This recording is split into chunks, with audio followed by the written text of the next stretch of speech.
윤석열 총장의 수사가 이른바 우리 편을 향하니까 본인의 앞선 소신과 좀 다른 이야기들을 하고 있다는 지적인데 등판을 한 인물이 한 명 있습니다. 추 장관의 이 발언에 조 전 장관이 등판을 했습니다. 법무부 장관 선배죠? 선배는 선배죠. 며칠 안 했어도 추 장관보다는 앞서서 했으니까. 수사와 기소 분리해 내부 통제하는 것은 매우 의미 있는 시도다. 법 개정 없이도 가능할 것이다. 추 장관님께 박수를 보낸다. 라고 SNS에 또 등판을 한 거예요. 그러자 같이 따라서 등판한 분이 있습니다. 진중권 전 교수. 다시 그가 등장했다. 겉으로는 추미애 칭찬하는 듯하지만 실은 모두 내 작품이지롱이라는 걸 분명히 하려는 의도다. 추미애는 인형이고 복화술사는 조국이다. 복화술, 그러니까 입 안 움직이면서 얘기하는 사람도 있잖아요. 복화술사가 조국이다. 물론 그도 다른 맥락에서는 또 다른 인형에 불과하겠지만 이라는 상당히 의미심장한 이야기까지 하고 있는 상황입니다. 진중권 조 교수가 최청 박사님, 추미애 장관은 복화술사다. 그러니까 복화술사를 보면 안녕하세요 추미애입니다. 안녕하세요 조국입니다. 안녕하세요 임지입니다. 이렇게 하잖아요. 지금 진중권 교수의 이 의미가 뭡니까? 복화술사다. 추미애 장관은. 조국은 이제 복화술사고 추 장관이 인형이다. 인형이다. 이제 그것은 내 나름대로의 하고자 했던 말을 뭐 앞에 나서서 인형처럼 예쁘게 춤추면서 귀여우면서 하고 있으니 뭐 물개 박수를 칠 수밖에 없는 거죠. 물개 박수 나옵니까? 그렇죠. 예. 내가 하고자 했던 바고. 근데 이제 저렇게 하려고 하는 게 최 변호사도 나와 계시지만은 우리가 이제 법 개통이 대륙법 개통, 영미법 개통이잖아요. 근데 그쪽에서 둘 다 해서도 하지 않고 가까운 일본에서도 하지 않고 미국도 안 하고 하는 것을 우리나라에서 굳이 하려고 하는 게 그게 이제 보면은 아무리 정책 모델이나 의사결정 구조를 볼 때 개비지 인, 개비지 아웃 이론이 있는데 그것은 뭐냐면 아무리 좋은 시스템을 갖춰도 쓰레기가 들어가면 쓰레기가 나올 수밖에 없는 거기 때문에 누가 운영하느냐가 중요하고 그 사람들을 교육하고 개혁하고 생각을 바꿔줘야 되는데 예. 기소 분리 또 수사와 기소권의 분리 이런 시스템으로 다 잡고 노무현 정권 때부터 시스템 얘기하는데 시스템은요 그냥 하나의 장치에 불과한 거예요. 저는 왜 지금 추미애 장관이나 조국 장관이나 지금 자기의 잘못을 인정하지 않고 왜 내 쪽으로만 생각을 하느냐. 그걸 이제 이기적 편향이라고 하는데 그걸 영어를 제가 잘 못하지만 my side, 내 쪽으로 바이어스, 편향을 일으키는. 그걸 이제 쉽게 얘기하면 아전 인수적 편향이에요. 예. 나한테만 유리한 쪽으로 해석을 하고 불리한 건 못 본 척하고 그러면서 그런데 그 심리가 어디서 나오냐면 자기만 잘났다고 하는 심리. 그 자기애성 성격장에서 나오기도 하고 또 어디서 나오냐면 우리 막내딸 수준의 5살에서 7살 아이들의 수준이에요. 자기 중심으로만 세상을 보는 거예요.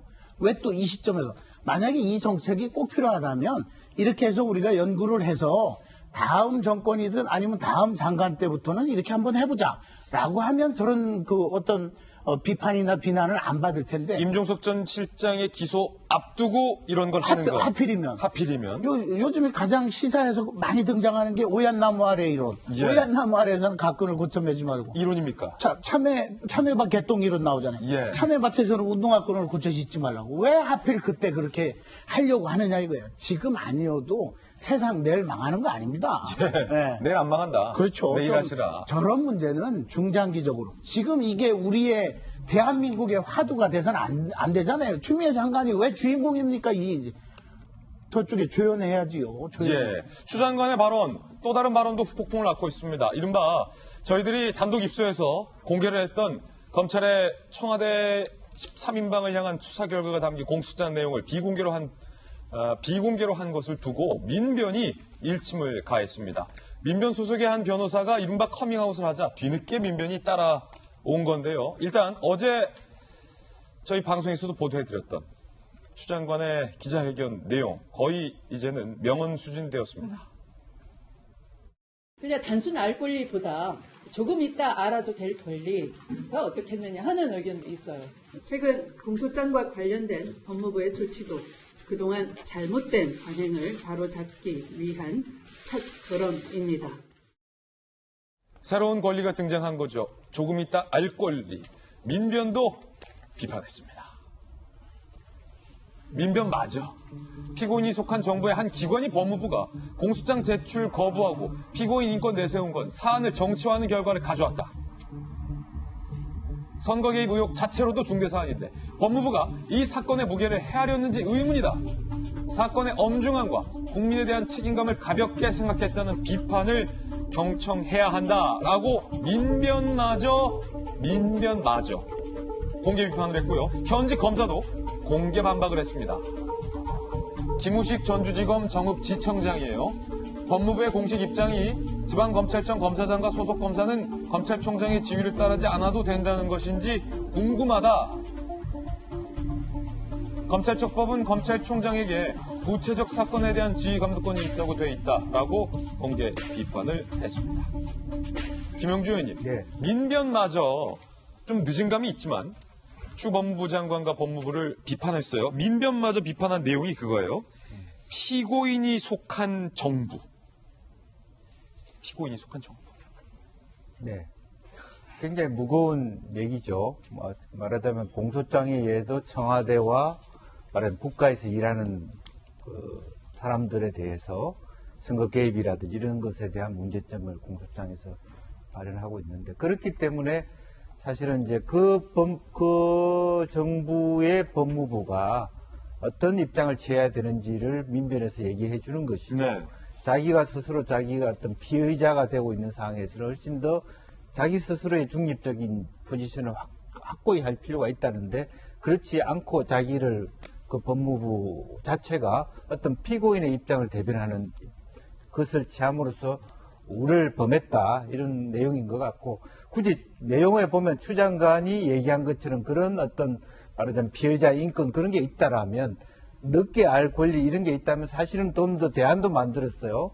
구체적으로 국회법을 고치든지 예. 그래서 어느 사건에 대해서 누구에게 국회의원들한테 줄 때는 어느 시점을 정한다든지 내용과 형식을 좀 더 구체화해서 법령이나 말하자면 법 개정을 국회법을 고치든지 이렇게 하는 것이 맞다. 근데 그렇지 않고 막연하게 자기 개인의 어떤 의중을 그대로 이렇게 드러나는 것은 굉장히 부적절하다. 사실 어떤 면에서 민변이 이런 이야기를 해주기 때문에 어쨌든 우리나라 민주주의가 살아있다고 생각이 들고요. 그런 면을 지금이라도 추미애 장관이 아까 추미애 장관을 말하자면 인형 복가술이라 했는데 사실은 차라리 인형이나 복가술을 하는 그 지령을 그대로만 따라도 될 것 같아요. 진짜 엄격한 의미에서의 검찰 개혁의 어떤 공소권, 검경 수사권 정도의 수준에서 얘기하면 되는데 이제는 없는 제도들을 만들어서 굉장히 이거는 법무부 차원이 아니라 문화부 차원이에요. 창의적인 거죠. 창의적인 거다, 이거는. 확대 해석을 하는 거죠. 예. 이제 그런 면에서 오히려 이것이 도를 지나치다. 항상 법무부라는 입장은 기본적으로 보면 후발적일 수밖에 없어요. 다른 개념으로 보수적일 수밖에. 일에 대해서 하나하나 법을 만들어 놓고 입장을 만드는 게 법무부인데 이게 제도도 안 만들고 먼저 말하는 것은 법무부가 할 일이 아니다. 저는 그렇게 생각합니다.